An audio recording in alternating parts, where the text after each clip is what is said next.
Comment fabriquer son terreau? Nous sommes à la fin janvier et nous nous dirigeons vers une saison très chargée de multiplication des plantes. Et pour cela améliorera vraiment la croissance dans votre jardin toute l'année si vous pouvez obtenir un bon terreau que vous pourrez utiliser pour remplir les plateaux et faire pousser de belles plantes vigoureuses.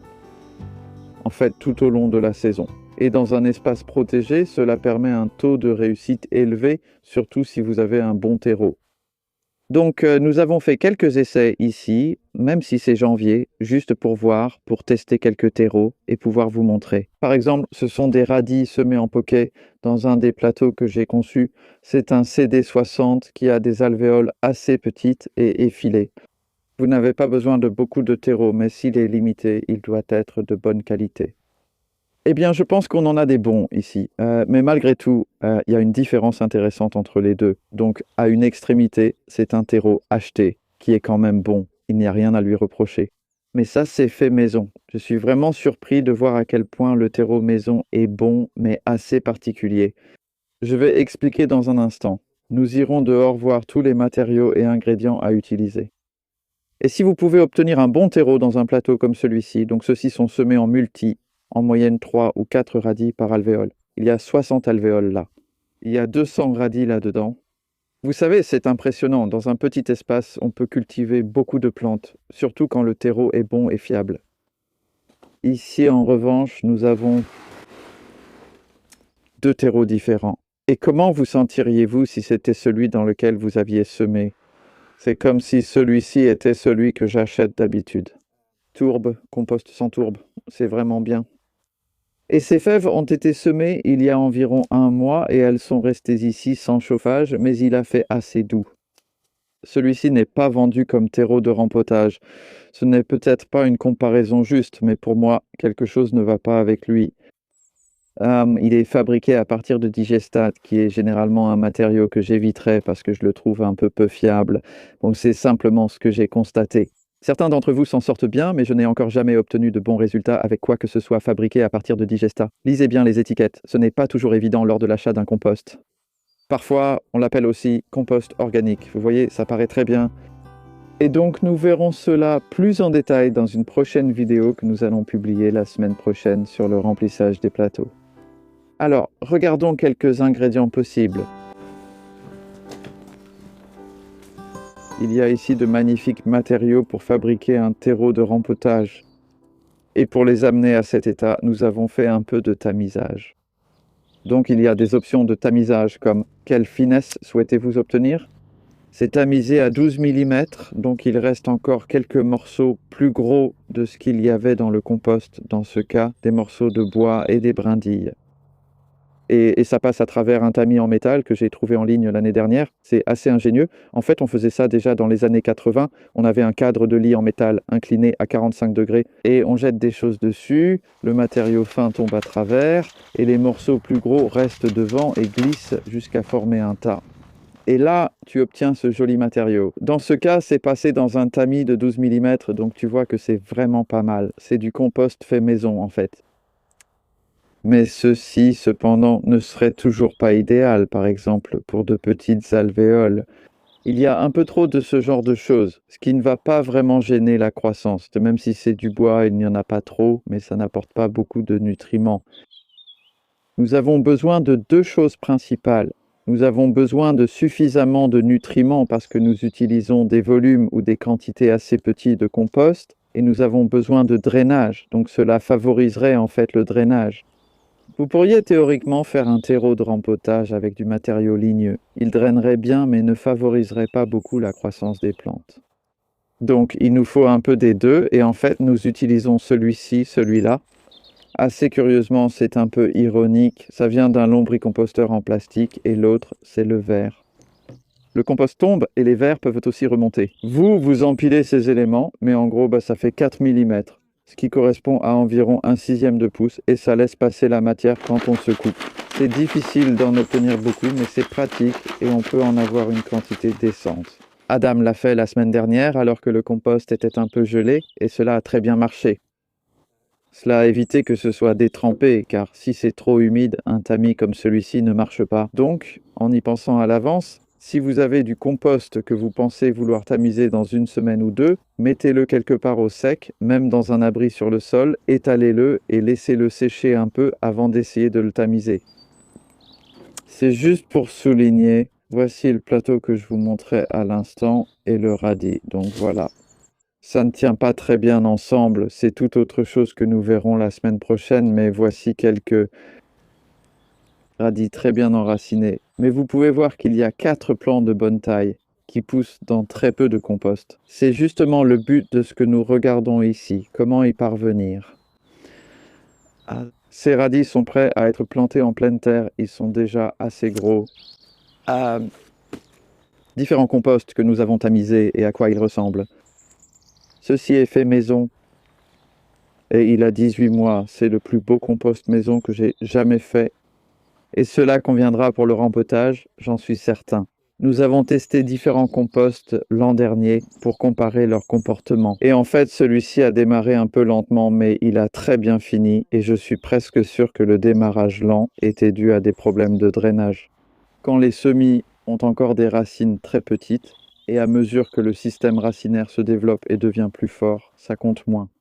Mais ici, on cherche surtout quelque chose pour de très petites racines. C'est là que le drainage est si important et que le copeau de bois, croyez-le ou non, c'est du copeau de bois tamisé à 4 mm.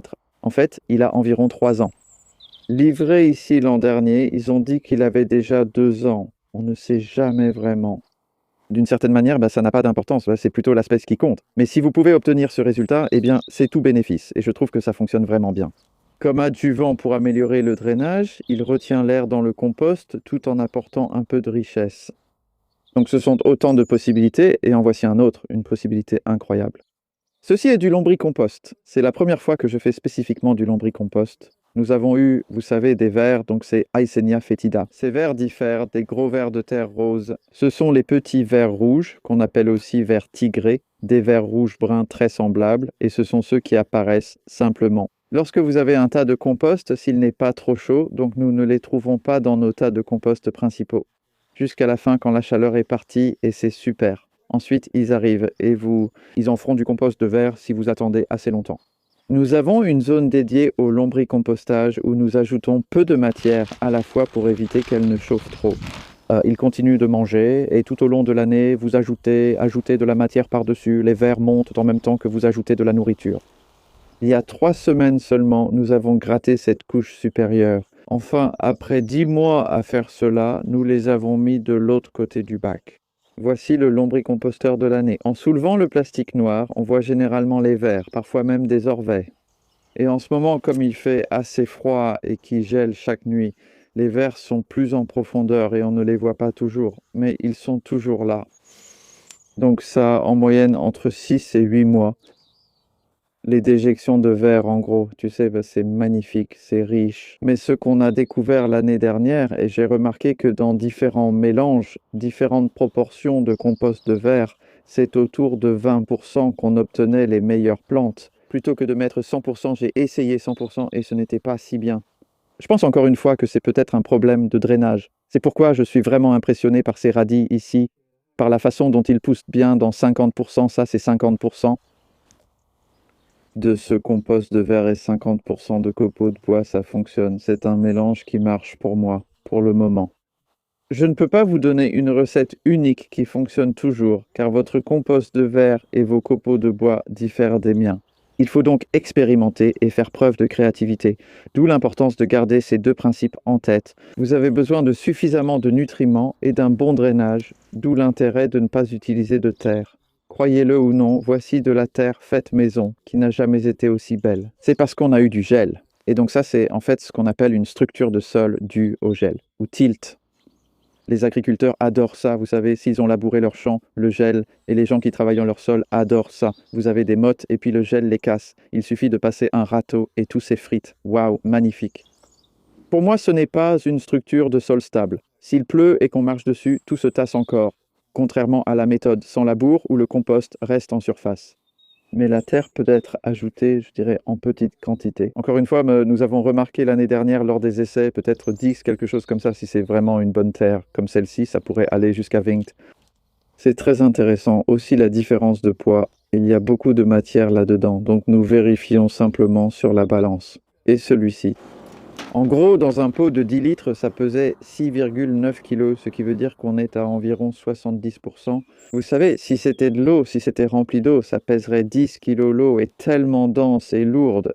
Donc vous voyez, on s'en rapproche. Et le compost de copeaux de bois, en comparaison, était beaucoup plus léger. Ça faisait 3,8 ou 3,9 kg. Et le plus léger de tous, c'était celui-ci, qui n'est clairement ni du sol, ni du compost. C'est de la vermiculite, qui est une sorte de roche expansée. Et à ma connaissance, c'est un produit naturel. Vous savez, ce n'est pas un plastique ou quoi que ce soit de ce genre. La perlite est une autre version similaire. Ma mère, que Dieu la bénisse, autrefois, elle utilisait des billes de polystyrène, ce qui aujourd'hui ne me plairait pas trop.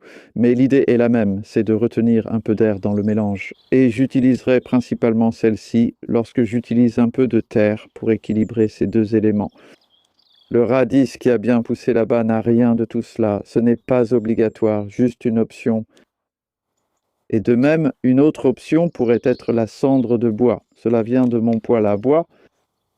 C'est assez riche en potasse. J'ai tendance à ne pas trop m'inquiéter des nutriments parce que je constate que tous ces éléments en contiennent plus ou moins suffisamment.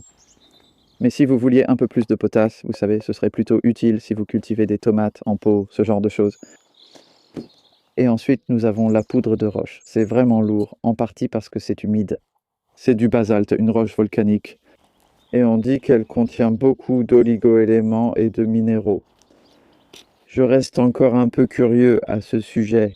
Je l'ai utilisé sans grand succès, mais parfois je l'ajoute juste pour couvrir toutes les possibilités, en quelque sorte. Pour les oligo-éléments et les minéraux, je préférerais avoir des algues, mais je n'en ai pas ici. Vous pouvez acheter des algues en poudre, et si vous pouvez l'obtenir sous forme de poudre verte, il y a une entreprise en Irlande qui s'appelle Better Plants, je crois, qui vend de la poudre d'algues, fabriquée à très basse température. J'ai eu de bons résultats avec ça l'année dernière. J'ai tout utilisé maintenant. Et il y a d'autres options que je n'ai pas mentionnées. En fait, ces 3 plants de choucal vous donnent une idée. Ces plants-là, croyez-le ou non, poussent dans ces pots, des pots de 2 litres, depuis 6 mois, sans aucun apport ni rien du tout. Voilà le résultat. Je dirais qu'ils sont tous de bons composts à leur manière. Celui-là, en fait, c'est du fumier de vache. Donc du fumier de vache bien décomposé. Il avait environ 18 mois quand il a été mis dans le pot, sans tamisage. C'est le compost fait maison, mais une version un peu plus ligneuse que ce que je viens de vous montrer. Et celui-là a été tamisé à 12 mm, pas à 4 mm. Et cette plante très vigoureuse vient du compost de champignonnière. Vous savez, c'est une autre option pour vous. Si vous pouvez obtenir du compost de champignons, je le ferai vieillir un peu. Donc, généralement, quand on vous le vend, il est un peu frais. En le laissant reposer 2 ou 3 mois, les résultats seront meilleurs. Pas besoin de tamiser, tout est déjà fait. Cassez simplement les mottes et voilà des options. Je propose un cours de propagation en ligne. Vous pouvez en apprendre plus là-bas sur la façon de faire pousser des plantes. Dans mon livre pour enfants récemment paru, un passage traite de la propagation et de la culture des plantes, une activité amusante à partager avec les enfants. Et nous mettrons des liens vers tout cela sur mon site web. Nous avons un cours ici à la fin du mois de mars et un cours de propagation, juste un cours d'après-midi. Et je vous retrouverai dans la suite de cette vidéo qui portera sur la façon d'utiliser ces composts et dans quoi les mettre. Il y a encore une chose dont je me suis souvenu en fait. Je n'ai pas encore préparé de mélange de compost. Donc je vais le faire maintenant. Je vais vous montrer une façon de le faire très simplement. Peut-être pas tout ceci. C'est un pot de 10 litres. J'ai mis environ 8 litres de compost fait maison. Copeaux de bois, je vais en mettre à peu près autant. Et puis le compost de champignons, j'en mettrai une plus petite proportion. Désolé, le lombricompost. Peut-être environ la moitié du pot là. C'est incroyable, je sens des granules de glace ici. Il a fait très froid cette nuit. Ouah, j'ai besoin de 2 mains. Juste un petit peu. J'ai remarqué en fait qu'il y avait une petite racine de liseron qui est entrée là-dedans. Il faut se méfier de la terre à cause des racines de mauvaises herbes vivaces, mais aussi des graines de mauvaises herbes. Il pourrait y avoir des graines de mauvaises herbes.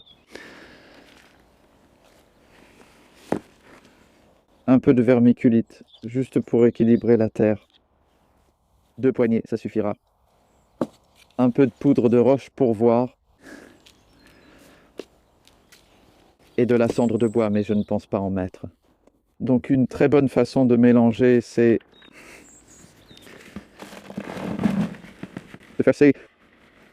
Parce que quand vous versez, vous obtenez une sorte de pente, et ce qui se trouve au fond du seau sort de plus en plus vers la moitié. Donc chaque extrémité finit par aller vers l'autre extrémité, et ce qui est au milieu va aussi vers les 2 extrémités. Et en faisant cela 4 fois, vous pourriez le faire davantage. En fait, le faire une fois de plus ne ferait pas de mal, mais je remarque maintenant que la vermiculite est un bon indicateur. La vermiculite apparaît partout et on obtient un mélange bien homogène. Voilà, c'est fait. 2 bons seaux. Et maintenant, nous avons un très bon compost pour la propagation. Vous pourriez en fait l'utiliser pour les semis parce qu'il est agréable, léger et aussi pour élever des plantes.